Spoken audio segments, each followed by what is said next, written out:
Judges chapter 11. Jephthah the Gileadite was a warrior. He was the son of a prostitute fathered by Gilead. Gilead's wife also bore him sons. When they grew up, the sons of the wife driven Jephthah away, saying to him, "You shall inherit nothing in our father's house, for you are the son of another woman." So Jephthah had fled from his brothers to taken up residency in the land of Tob. Worthless men had joined company with him and went out with him on raids.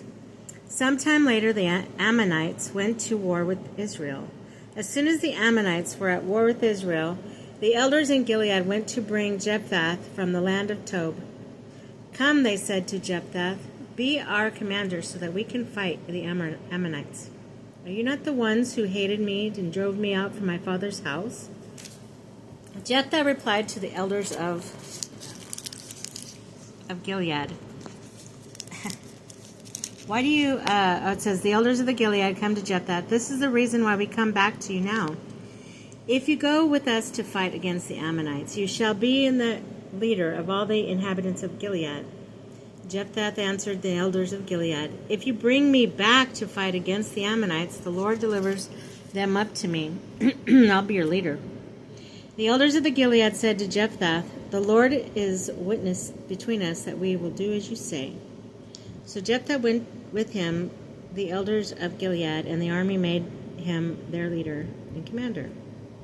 Jephthah gave all his orders in the presence of the Lord in Mizpah. Then he said to the messengers to the king of the Ammonites to say, "What do you have against me that you come to fight with me in my land?"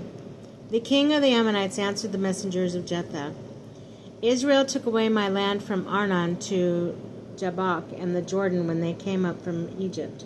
Now restore it peaceably." Again Jephthah sent out messengers to him, the king of the Ammonites, saying to him, "This is what Jephthah says. Israel did not take the land of Moab, or the land of the Ammonites. For when they came up from Egypt, Israel went through the wilderness to the Red Sea and came to Kadesh. Israel then sent messengers to the king of Edom, saying, 'Let me pass through your land.' But the king of Edom did not give consent. They also sent the king of Moab, but he too was unwilling. So Israel remained in Kadesh. And they went through the wilderness, and bypassing the land of Edom and the land of Moab, they arrived east of the land of Moab and encamped across Arnon. Thus they did not enter the territory of Moab, for the Arnon is the boundary of Moab. Then Israel sent messengers to the Amorite king of Sihon, who was the king of Heshbon. Israel said to him, "Let me pass through your land into my own place." But Sihon refused to let Israel passed through his territory. He gathered all his soldiers and then encamped at Jabaz and fought Israel. But the Lord, the God of Israel, delivered Sihon and his entire army into the power of Israel, who defeated them and occupied all the land of the Amorites who lived in the region. They occupied all the Amorite territory from Arnon to the Jabbok and the wilderness to the Jordan. Now then, it was the Lord, the God of Israel, who disposed the Amorites for his people, Israel. And you're going to dispose them? Should you not take possession of which your God, Chemosh, gave you to possess?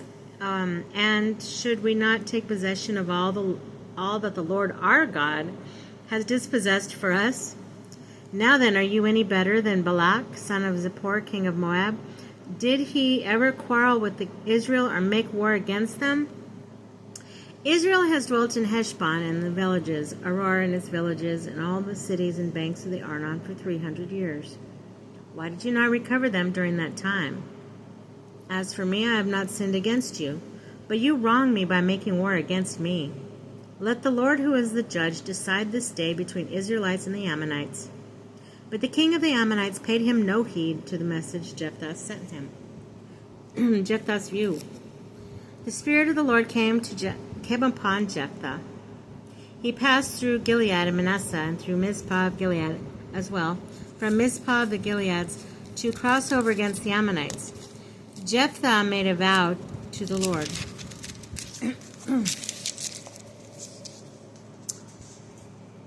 You deliver the Ammonites into my power, he said. Whoever comes out of the doors of my house to meet me when I return from the Ammonites, in peace shall belong to the Lord. I offer him up as a burnt offering. I shall offer him up as a burnt offering.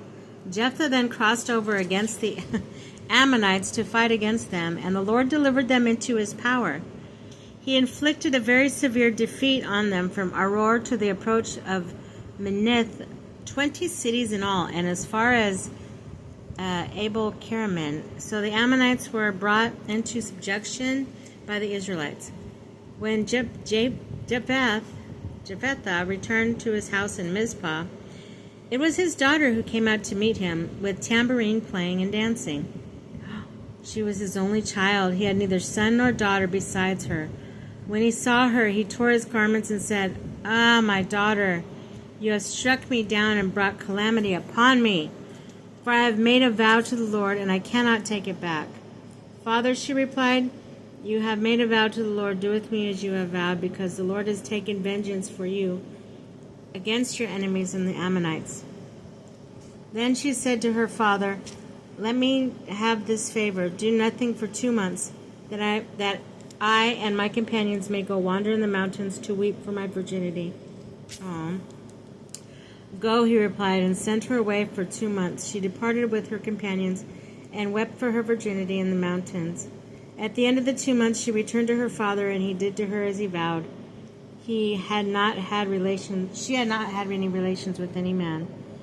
It became a custom in Israel for Israelite women to go yearly to mourn the daughter of Jephthah, the Gileadite, for 4 days of the year.